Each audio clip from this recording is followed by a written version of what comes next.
ဖုန်းတွေကတင်းတခြားဈေးသာကြီးလဲ storage option တွေက64 128ကနေမတက်ဘူးဆိုတော့ laptop တွေလည်းထုံနေလောက်အောင်မယ်ဆိုတော့128 GB နဲ့မလုံလောက်တော့တဲ့ခါမှာကျွန်တော်တို့က backup လုပ်ဖို့အတွက် cloud တွေ service တွေကိုဝယ်ရပါတယ်ဆိုတော့ဒီနေ့မှာတော့လက်ရှိမှာဈေးသက်သာပြီးတော့သုံးမအဆင်ပြေတဲ့ cloud service တွေအကြောင်းကျွန်တော်ပြောပြပေးသွားမှာဖြစ်ပါတယ်ပထမဆုံးပြောပြပေးချင်တာကတော့Apple iCloud ပေါ့နော်ဆိုတော့ကိုက Apple device တွေလည်းများများသုံးတယ်နောက်ပြီးတော့ကိုယ့် family ထဲမှာလည်း iDevice သုံးတဲ့လူတွေပါလည်းရှိရဆို sharing သုံးနေတဲ့အခါကြလို့ရှင်တော့ iCloud ကတော့အဆင်ပြေသုံးမယ်ပေါ့နော်ဒီ Apple ရဲ့ဒီ photo တွေဒီ music တွေ video တွေကအစကိုယ့်ရဲ့ဒီ password တွေတခြားအရေးကြီးတဲ့ဟာတွေအစတခါတည်း notes တွေရောတခါတည်းဆိုတော့ backup လုပ်လို့ရပါတော့ဆိုတော့ဒါကတော့ iCloud ပေါ့ဆိုတော့လက်ရှိချိန်မှာနောက်ထပ်ဈေးသက်သာပြီးလူသုံးများနေရတော့ကျွန်တော်တို့ရဲ့ Microsoft ရဲ့ OneDrive ပဲဖြစ်ပါတယ် Microsoft ကဒီ OneDrive ကိုအဓိကဖန်တီးရခြင်းကြောင့်ကတော့ Apple ရဲ့ iCloud ကိုလိုက်ပြီးတော့ရှင်ဖိုက်ဖို့ပေါ့နော်ဒါပေမဲ့အခုချိန်မှာတော့ Microsoft ရဲ့ OneDrive ကလည်းတော်တော်လေးကိုမှကောင်းမွန်တဲ့အနေအထားတစ်ခုရောက်နေပါပြီဆိုတော့အားလုံးသိပြီးတဲ့အတိုင်းပဲ Microsoft account ရှိပြီးသားဆိုလို့ရှိရင်တော့ဒီ OneDrive ကိုသုံးလို့ရတယ်ပြီးတော့သူနဲ့တစ်ခါတည်းပါလာတော့ Office 365တို့ဘာလို့ဒါတွေတစ်ခါတည်းပါလာပါတော့စသသုံးမယ်ဆိုလို့ရှိရင်တော့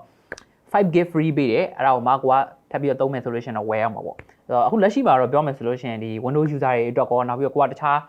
ဒီ business တစ်ခုပေါ့နော် small business ကိုယ့်ရဲ့ team နဲ့အလုပ်လုပ်မယ်ဆိုလို့ရှိရင်လည်းဒီ team လိုက်အလုပ်လုပ်ဖို့အတွက်ကဒီ OneDrive ကအခုချိန်မှာအဆင်ပြေသုံးပါပဲသူရဲ့အားနည်းချက်ကိုပြောမယ်ဆိုရင်တော့တခြား Google Drive တို့ပေါင်းနဲ့ရှင်းမယ်ဆိုရင် Google Drive ကအခုချိန်မှာ 50GB ပေးမယ်သူမှာ 5GB ပဲပေးရဖြစ်တဲ့အတွက်storage ပမာဏတော့နည်းနည်းတော့ပို့ပြီးတော့နည်းရပါတော့နောက်ထပ်အားနည်းချက်ကတော့တချို့ folder တွေကို specific folder တွေကိုပဲ sharing လုပ်လို့ရပြီးတော့ folder အားလုံး sharing လုပ်လို့မရတာပါပဲဆိုတော့နောက်ထပ်တစ်ခုကတော့ဒီ cloud storage တွေ pioneer လို့ပြောလို့ရတဲ့ Dropbox ပါဆိုတော့ Dropbox ကကျွန်တော်တို့သုံးလာလဲကြာပြီအခုချိန်မှာတော်တော်လေးကိုသူလည်း improve ဖြစ်နေပါပြီဒါပေမဲ့သူရဲ့အားနည်းချက်ကပြောမယ်ဆိုလို့ရှိရင်အရင်ကတော့ storage option အများကြီးပေးခဲ့ရဆိုမှအခုလက်ရှိမှာတော့ free သုံးမယ်ဆိုလို့ရှိရင်တော့ 2GB ပဲရတော့တာပါဆိုတော့ဒါပေမဲ့သူ့ရဲ့ဒီ platform အားလုံးမှာသုံးလို့ရတာအဆင်ပြေတာကြောင့်ပြောမယ်ဆိုလို့ရှိရင်ကိုကတခြား Apple တစ်ခုပဲမဟုတ်ဘဲနဲ့တခြား Windows Android app အကုန်လုံးသုံးနေဆိုလို့ရှိရင်တော့ဒီ Dropbox ကကိုယ့် platform အများဆုံးသုံးတဲ့သူတွေအတွက်တော့တော်တော်လေးအဆင်ပြေပါတယ်နောက်ပြီးတော့သူ့မှာပါလာတဲ့ဒီ e-sign ထိုးလို့ရတဲ့ tools တွေနောက်ပြီးတော့တခြား collaborative နဲ့ပတ်သက်တဲ့ tools တွေကပြောမှဆိုလို့ရှိရင် team အတွက်ကော personal use အတွက်ကောအဆင်ပြေပြေနဲ့သုံးလို့ရတဲ့ cloud service တစ်မျိုးပါပဲ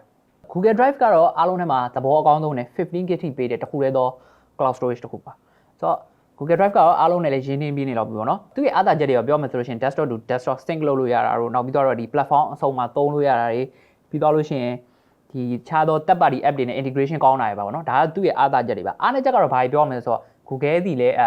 အားလုံးပဲသိတဲ့အတိုင်းပေါ့နော်တစ်ခါတလေ security attack တွေပါဖြစ်ခံရလို့ရှိရင်ကိုယ့်ရဲ့ information တွေပါတစ်ခါတလေleak ဖြစ်သွားတာပါမျိုးတွေလည်းဖြစ်တတ်တယ်နောက်ပြီးတော့ဒီ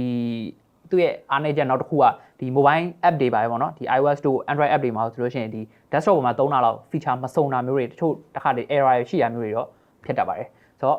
Google Drive ကလည်းအခုချိန်မှာလက်ရှိလူအများဆုံးအသုံးပြုနေသေးတဲ့ storage option တစ်ခုလည်းဖြစ်နေပါသေးတယ်အခုနောက်ဆုံးပြပြပေးခြင်းတဲ့ cloud storage ကအားလုံးထဲမှာဈေးအသက်သာဆုံးနဲ့ပမာဏအများဆုံးပါဘယ်လောက်ထိအောင်များလဲဆိုတော့ပထမဦးဆုံး sign up လုပ်တဲ့နှစ်မှာသူက 1.95 ကို 1TB ထိပေးထားတာပါဆိုတော့ဒီဟာကြီးကပြောမယ်ဆိုလို့ရှိရင်တော်တော်လေးကိုများတဲ့ပမာဏပေါ့နော်ပထမဦးဆုံးအနေနဲ့သုံးချင်တဲ့သူတွေအတွက်ဆိုလို့ရှိရင်အခုကဘတ်ဂျက်ကလည်းအရင်နဲ့ခြားရွေးကြလည်းမရှိဘူးဆိုလို့ရှိရင်သူ့ရဲ့ 1TB ကတော်တော်လေးကိုမတ်လောက်ဆရာပါဆိုတော့နည်းနည်း cheap ဖြစ်တာဖြစ်တဲ့အတွက်သူ့မှာလည်းအားနည်းချက်လေးတွေရှိတယ်ဘာလဲဆိုတော့ sharing မှာတခြားလိုမျိုးဒီ group တွေပါ sharing တွေမဟုတ်ဘဲနဲ့ basic sharing တွေပဲရတာနောက်ပြီးတော့ဒီ file တွေကို upload ထဲမှာကိုကပြန်ကြည့်တဲ့အခါမှာနည်းနည်းလေးတခြားသော service တွေရှင်းလိုက်မယ်ဆိုလို့ရှိရင်တော့နည်းနည်းလေး loading speed နှေးနေတာလေးမျိုးလေးရရှိရပါတော့ဒါပေမဲ့ကိုက media ကို library like ကိုထားထားပြီးတော့ file တွေအများကြီး store လုပ်တတ်တဲ့လူတွေဆိုလို့ရှိရင်တော့ဒီကောင်တော်တော်လေးတွက်ချေကြိုက်ပါတယ်